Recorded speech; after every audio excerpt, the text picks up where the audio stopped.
শান্তিপুরের হইচই রেস্টুরেন্টে আমরা আসলাম। শান্তিপুরে এসেছিলাম এর আগে, যখন বিয়ের আগে এসেছিলাম শপিং করতে, তখন আমরা গেছিলাম ভোজবাড়িতে। এখন আমরা হইচইতে আসলাম, এখানে আমরা দুপুরে লাঞ্চটা করব, তারপরে আবার কিছু শপিং করতে যাব। মা আর সুস্মিতা এসছে, বলছে দুর্গাপূজার আগে শাড়ি টাড়ি এখান থেকেই কিনে নিয়ে যাবে। তো রেস্টুরেন্টে একবার তোমরা দেখে নাও, মেনু কার্ডটাও তোমাদের সাথে শেয়ার করছি। দেখো কতটা সুন্দর রেস্টুরেন্ট, খাওয়া দাওয়ার রিভিউটা পরে দেবো। দেখো এটা হচ্ছে এন্ট্রান্স, আমরা এদিক দিয়ে আসলাম, এই হচ্ছে এন্ট্রান্স। এখানে একটা সিটিং ক্যাপাসিটি আছে।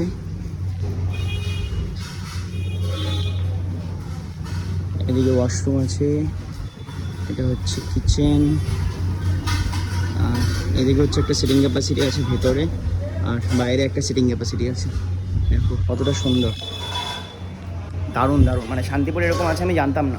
এর আগের বার যখন এসেছিলাম আমি বলেছিলাম টোটোওয়ালাকে যে একটা ভালো রেস্টুরেন্টে নিয়েছিল, তো আমাদেরকে ভোজবাড়িতে নিয়ে গেছিলো। ওখানকারও খাওয়া দাওয়ার বেশ ভালো, বাট চাউমিনটা আমার ভালো লাগেনি। তো আজকে দেখি এখানকার খাওয়া দাওয়ার কীরকম। আর ফুল ভিডিও দেখতে চাইলে অবশ্যই চ্যানেলে চলে যাও, ফুল ভিডিও দেখতে পাবে।